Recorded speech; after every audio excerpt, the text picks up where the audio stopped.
Here's the greatest thing that I want people to know about Kobe Bryant. He could have had 71. He could have had 91. The main thing I want everybody to take away from that game is that man's discipline. And that's why when people try to tease me, I'm like, we held him under 100. What do you mean? What was it like the first time you went up against Kobe Bryant and had to guard him? 1994 is when I got picked. So that summer, in order to not go back to the neighborhood and kind of start maturing, I got a place in California. And that's when I started playing basketball at the UCLA men's gym. Anybody that came through LA during that period of time, I got a chance to see them ball. And all of a sudden, we're up there playing, and a young kid named Kobe shows up because he just got drafted by the Lakers. And everybody then was still talking about the fact that Jerry West said he had the greatest workout that he had ever seen. And so initially when he said that, the Lakers had Shaq, Nick Van Exel, and Eddie Jones on the team. That backcourt, they both made the All-Star team. And so to even add Kobe to that mix, everybody was like, whoa, they got the nerve to draft a guard. That's the first thing that everybody was saying. And so when he came to the gym, there was a buzz around him. And then all of a sudden, he got a couple of chances to get the ball and do his thing, went to the basket and boomed out on everybody. Boom! He gained everybody respect from the beginning.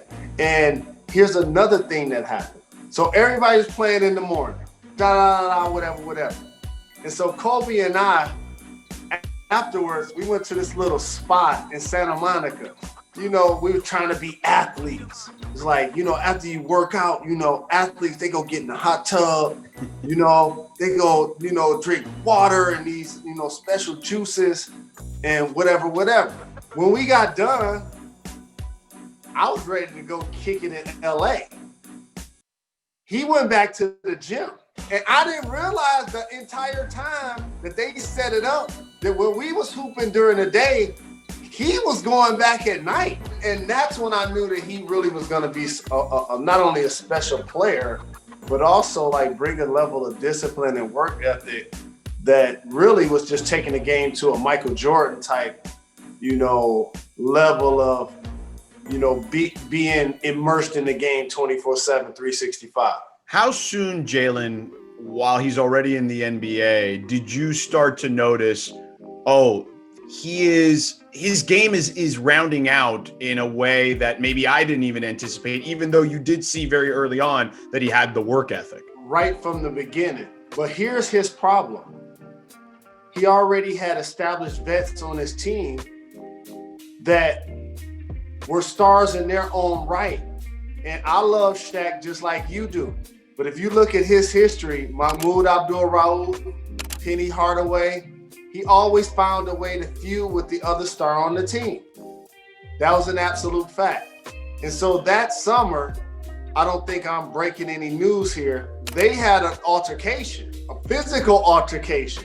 And clearly who's going to win one of those was Shaq. Right. And so when that happened, I remember saying, that ain't going to end well. And so you in LA, those guys are the men on the team. And then every time it's go put in Kobe, their shoulders slump. Here we go. The teacher's pet, gotta put him in the game. And the crowd would go crazy. So it was unique playing on the opposite team, seeing how that dynamic was, trying to keep him as the young fella on the squad, while the coaching staff, the management, and the fans knew that he had something special that couldn't be contained. You eventually faced him in the finals in 2000. How did you guys approach guarding him individually and as a team? One of the things that happened in my career, I don't think it's cute or cool. I'm not proud of it. Playing in that series, Kobe went up for a jump shot because this was probably game 4. And the reason why this ended up happening, because games 1, 2, and 3, I realized that Reggie, Mark, Mullen, me, Travis, we can't guard him. He went up for a jump shot, and I purposely act like I was contesting the shot and made him come down on my foot. And in my mind, I didn't want him to clearly break his ankle, but in my mind, it'd be great if he missed these next 3 games. We'll have a better chance to win. And in true Kobe fashion, this dude only missed 1 game. It became a signature moment when he returned in his early career because at Indiana, Shaq fouls out in the 4th quarter. And there's the footage of Kobe Bryant making a couple of jump shots, and he does the point to the ground, get down to lay down motion that a lot of people see LeBron James doing now. But Kobe was actually the first person to do that. And it was crazy because he was fighting against Michael Jordan's legacy.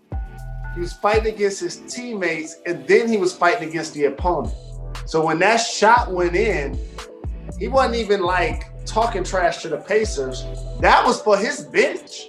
I could hear what Phil Newman was saying. I could hear what players on the bench were saying. Pass the ball, move it, keep it going. Da da da da. He like, I got this. And so that championship started to validate his greatness. The 81-point game, when he's rolling, at what point do you say to yourself, I don't know what I can do to stop him at this point? So here's the greatest thing that I want people to know about Kobe Bryant. And I bring up the 2000 finals when I intentionally tried to injure him as basketball karma 101. Kobe Bryant, when you watch that game, I want everybody to go back and watch that game. I don't care if he had 40. I don't care if he had 50. I don't care if he had 60. He wasn't doing airplane wings around the court. He wasn't thumping his chest and pointing up at the sky. He wasn't jumping in nobody's face and saying nothing. As a matter of fact, he didn't say a word. And you know what else? He didn't make no highlights. When people show that game, they show Kobe walking to the bench, putting 1 finger in the air. Or they show him making a 3 over me.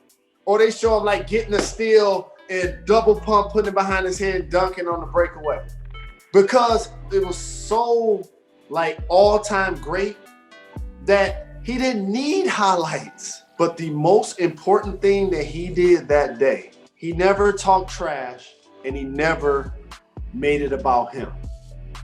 And that's who Kobe, that's the Mamba mentality. Everybody talk about like, what's the Mamba mentality?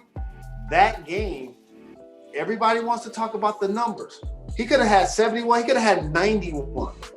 The main thing I want everybody to take away from that game is that man's discipline. That man's focused. And so as a professional on the other team, George, you know what you gotta do? You gotta take it. And that's why when people try to tease me, I'm like, we held him under 100. What do you mean? Yeah. What are you talking about? Yeah.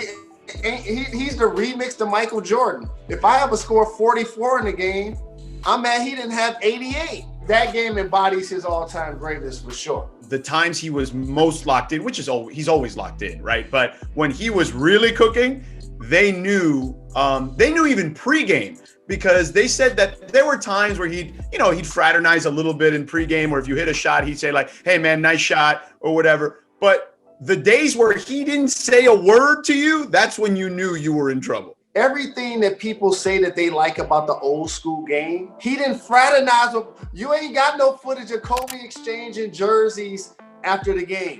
You ain't got no footage of him putting his jersey up, trying to talk to the guy he played with last year, or somebody that has the same agent as him. There's no footage of him doing that. He was comfortable with being enemies with everybody in the league. I ain't trying to be friends with none of y'all. I saw how when Shaq left, everybody was on his side, so I ain't dealing with none of y'all. That's how his approach was. So him just saying what's up to you, that's just because he could talk. He didn't even want to do that. How did you and him eventually become friends? Like, when did that transformation happen? Obviously, we met when he first got into the league. I think we started to become more friends when I started to work in the media. When they started to realize, 95% of the things, but you only saying 5% of what you really know. And when he realized that I was like that, oh man, he text me about whatever, call me about whatever. I'm on TV. There's so many times I'm doing Sports Center, I'm doing J&J. He texting me, he calling me, he doing all of that.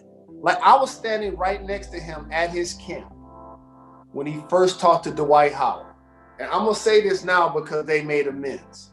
I've never said this before on wax. When he got off the phone with Dwight Howard, because I know what that conversation was, I was standing right there.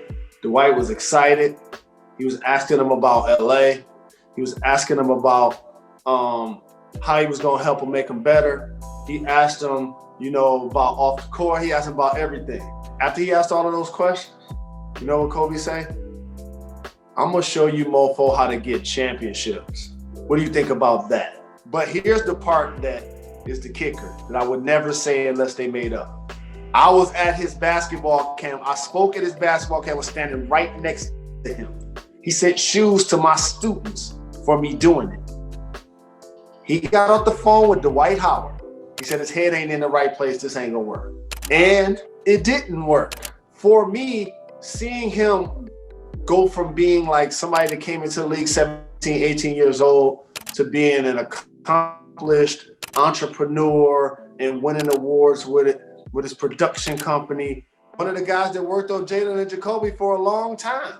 Just so you know, he talking to me about our show, and then he goes snatch one of the people off our show to work for his production company. I was like, you owe me one. And that's why I put together that 81 Olives video for him. So I don't know if you saw the thing on Twitter about your statue. I don't pay attention to that stuff. Yeah, I figured that. Me either. A drink, Mr. Bryant? Yeah, I'll have a vodka martini. How many olives would you like? 81.